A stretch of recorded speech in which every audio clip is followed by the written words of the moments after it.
Stephanie Vaquer qui relâche déjà l'un de ses titres, on est vraiment sur l'une des pires idées de Shawn Michaels. Et bonjour à toutes et à tous, on se retrouve aujourd'hui pour mon récap de NXT du 1er avril 2025. Le show va s'ouvrir avec la générale manageuse de NXT Ava et la championne nord-américaine et NXT Stephanie Vaquer sur le ring. Ava annonce qu'elles se sont mises d'accord pour que Vaquer abandonne le titre nord-américain. En tant que double championne, Vaquer ne peut pas continuer à défendre les deux ceintures. Le championnat nord-américain sera donc remis en jeu dans un ladder match féminin à 6 qui aura lieu du côté de Stand and Deliver.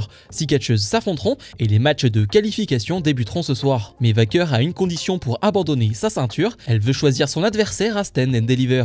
Jordynne Grace va les interrompre et tease un match contre Vaquer.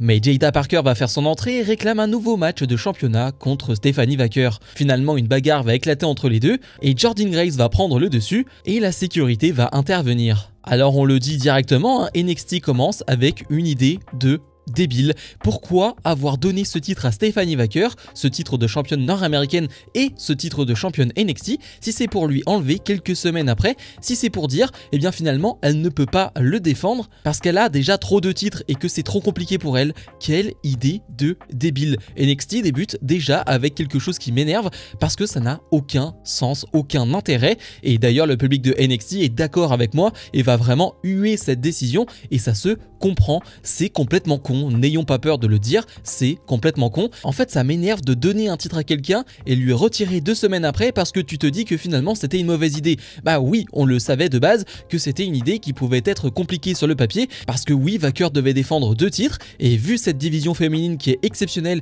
et vraiment énorme en densité, oui, ça pouvait boucher énormément de superstars et donc 2 semaines après tu fais un retour en arrière qui me gêne énormément. Et justement, on va avoir le premier match de qualification pour ce ladder match féminin de Stand and Deliver entre Zarya et Lash Legend. C'est un combat qui va durer 10 minutes qui était excellent. Déjà sur le papier, j'avais hâte de voir ce combat parce qu'on a 2 big girls entre guillemets, 2 femmes qui sont capables de soulever, de porter, d'être puissantes. Donc sur le papier, c'est un match qui m'intéresse. Alors un peu triste parce qu'une des deux ne sera pas dans ce ladder match et vu la qualité des deux et ce que font les deux depuis quelques semaines, oui, j'avais vraiment envie de voir les deux dans ce combat à 6, mais comme je le disais, c'est un combat à 6 et vu la qualité du roster féminin de NXT, c'est compliqué de trouver que 6 femmes à mettre dans ce match. Pour revenir à ce combat, oui, il est excellent, on va jouer sur la puissance, qui va réussir à prendre l'avantage sur l'autre, qui va être plus puissante que l'autre. Alors dans un premier temps, c'est Lash Legend qui va réussir à porter Zarya. Clairement, elle est plus massive, elle est plus puissante que Zarya, mais Zarya est plus explosive et elle va le montrer. Intéressant de voir aussi qu'il va pas y avoir d'intervention de la part de Jakara Jackson ou de Sol Ruka à l'extérieur du ring. C'est un bon match 1 contre 1 et j'ai noté un mini botch qui est plus malaisant que dérangeant. C'est lorsque Lash Legend fait un saut carpé pour se relever, Zarya veut faire un saut carpé pour se relever et se loupe un peu. C'est plus malaisant qu'autre chose, sinon ça n'a pas vraiment d'incidence sur le combat qui n'a pas de botch. C'est un combat très clean qui va mériter les This is Awesome du public et Zarya va réussir à prendre le dessus avec son énorme spear qui est toujours aussi magnifique et son F5 et remporter ce combat. Elle se qualifie donc pour ce ladder match féminin de Stand and Deliver. À voir si sa partenaire Sol Ruka aura elle aussi un match de qualification. J'aimerais beaucoup voir Sol Ruka dans ce match là. Tavion Hates et Miles Bourne font face à Hank Walker et Tank Ledger. La semaine dernière, Hank Walker et Tank Ledger avaient reçu des conseils des Motor City Machine Guns. Ça ne leur avait pas réellement réussi, ils avaient perdu leur combat. Et bien cette semaine, c'est les Pretty Deadly qui viennent leur donner des conseils. Et ils vont s'habiller comme eux. D'ailleurs, pourquoi pas, ok. Alors c'est bizarre qu'on ait choisi cette équipe pour faire cela. Je veux dire, j'aurais bien aimé que ce soit avec une autre équipe, mais ok, pourquoi pas. On a l'impression que chaque semaine, une nouvelle équipe assez importante du roster principal va finalement leur donner des conseils. On a un match de 5 minutes qui est bon, c'est encore une fois un bon match. On a un super hot tag de la part de Tank Ledger. J'en parle chaque semaine, mais il y a de l'enthousiasme, il y a de l'énergie quand ils sont sur le ring, il n'y a rien à dire. Et de l'autre côté, on a Miles Bourne qui nous la joue à la Randy Orton. Je suis désolé, je ne vois que ça maintenant. Les mimiques, les petits gestes qu'il a, c'est du Randy Orton tout craché. Moi qui suis un énorme fan d'Orton, les European Uppercut, c'est du Randy Orton. Le dropkick qu'il va nous porter à la fin du match, c'est du Randy Orton. Bref, je ne vois que ça. Finalement, c'est NQCC qui vont donc remporter ce combat. Les conseils des équipes du roster principal pour le moment ne fonctionnent pas vraiment pour Hank Walker et Tank Ledger. Trick Williams est sur le ring et nous dit qu'il est toujours le visage de NXT. Il s'est battu pour cela, il a fait des sacrifices pour cela. Il a même perdu un frère pour cela, mais le succès a un prix. Il est interrompu par Javon Evans qui se compare au Trick Williams du passé. Il est le Trick Williams d'il y a un an. Il est dans l'ombre et veut une place dans la lumière. Il veut le spot de numéro 1. Williams répond que justement Javon Evans est dans son ombre aujourd'hui et il ne sait pas ce que c'est d'être champion, de parler aux médias, d'être en première de couverture. Williams pense qu'Evans ne serait pas capable de garder le titre même s'il parvenait à le remporter. Javon Evans dit à Trick qu'il ne sait pas qui il est. Il n'est pas Trick Williams, il est Carmelo Hayes. Tout ce qu'il dit aujourd'hui, Carmelo Hayes l'a dit il y a un an, ce qui fait de lui un hypocrite. Obafemi va venir sur le ring et veut calmer les esprits, mais Javon Evans n'a pas peur de le dire, il pourrait battre Trick Williams et battre Obafemi. Il veut défier le champion à Stand and Deliver, mais Williams lui dit d'attendre l'année prochaine. Ava les interrompt et annonce un match à 3 à Stand and Deliver pour le titre. Une bagarre va éclater sur le ring avant que Dark-Side vienne s'en prendre à eux. Dark-Side va même s'en prendre à Trick Williams pour terminer ce segment. Et oui, retenez bien cette dernière phrase, Dark-Side s'en est bien pris à Trick Williams. Alors on se posait des questions sur Trick Williams qui était possiblement leur leader. Eh bien il semblerait que ce ne soit pas le cas. Alors attention, on sait que ils ont pu très bien jouer le coup d'un Trick Williams qui se fait attaquer pour justement enlever tous les soupçons et finalement c'est bien lui le leader. En tout cas, la promo était excellente. J'aime beaucoup la comparaison avec Carmelo Hayes de la part de Javon Evans et c'est un peu le cas. J'aime bien le fait qu'on traite Trick Williams d'hypocrite et qu'il ne sait même plus qui il est aujourd'hui. C'est un peu le cas. On ne sait plus qui est trop Trick Williams. Est-ce qu'il est heel? Est-ce qu'il est babyface? Est-ce qu'il a envie de faire le bien, le mal? On ne sait pas trop et j'ai l'impression qu'on va vite le savoir avec NXT Stand and Deliver et ce match à 3. Je pense que c'est une excellente idée et que ça va donner un superbe match. Deuxième match de qualification pour le ladder match féminin de Stand and Deliver, on retrouve Roxanne Perez face à Kelani Jordan, un combat qui va durer 15 minutes. Alors déjà on est content de retrouver Perez qu'on avait perdu depuis quelques semaines,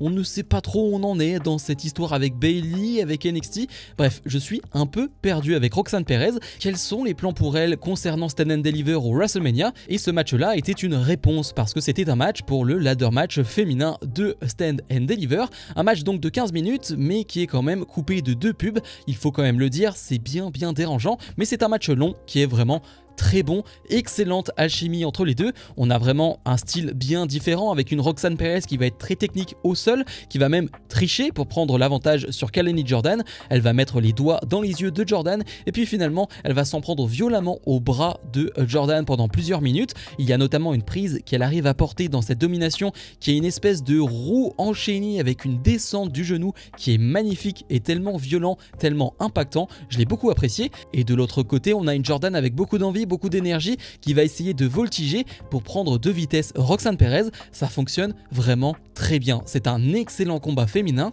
Roxanne Perez pense avoir pris l'avantage, essaye de porter son pop rocks et finalement elle va se faire contrer et Jordan va porter son moonsault et remporter ce combat et donc se qualifier pour Stand and Deliver.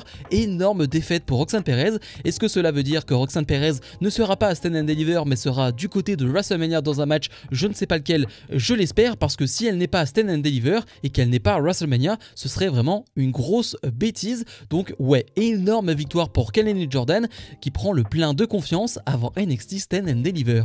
Et dans le main event, Shawn Spears défend son titre de champion nord-américain face à Ricky Sainz dans un combat de 10 minutes et c'était tout simplement excellent. J'ai adoré ce combat de A à Z et je dois le dire, le public a été fantastique lui aussi, ça m'a donné des frissons. Le match techniquement il est bon et c'est sans doute le meilleur match de Shawn Spears depuis qu'il est revenu du côté de NXT, mais en plus de cela on va y rajouter de la dramaturgie, du suspense et oui on se demande jusqu'au bout si Ricky Sainz va prendre son premier titre à la WWE, alors que Spears face à Sainz, pour moi c'était un match de NXT Stand and Deliver. Eh bien non, ce match arrive à NXT et on y met du suspense parce qu'on va avoir des interventions du clan de Shawn Spears, The Culling, qui va évidemment jouer sur l'issue de ce combat, mais techniquement ouais, le match est bon et je dois le dire, je suis déjà complètement fan de Ricky Sainz, je suis déjà totalement amoureux de ce qu'il fait sur le ring, de ce qu'il fait entre les prises, parce qu'il est charismatique, il a énormément de prestance et ça on me l'avait dit auparavant, moi qui ne regarde pas AEW, c'est quelque chose que j'avais déjà vu sur les réseaux sociaux, mais là je le vois de mes propres yeux, oui il est ultra charismatique et t'as qu'une envie, c'est d'être derrière lui, c'est de le soutenir et c'est ce que va faire le public de NXT, une ambiance phénoménal. Comme je l'ai dit, on va avoir des interventions de The Culling, on se dit que ça va être trop pour Ricky Sainz. On a même un coup avec la ceinture du côté de Shawn Spears qui ne fait que 2,99. Et puis finalement, Ricky Sainz arrive à s'occuper de tout le monde, arrive à faire le ménage et va faire le tombé gagnant sur Shawn Spears pour remporter ce combat et devenir déjà champion nord-américain. C'était bien un règne de transition pour Shawn Spears. Moi, ça ne me plaisait pas, mais c'est directement du passé.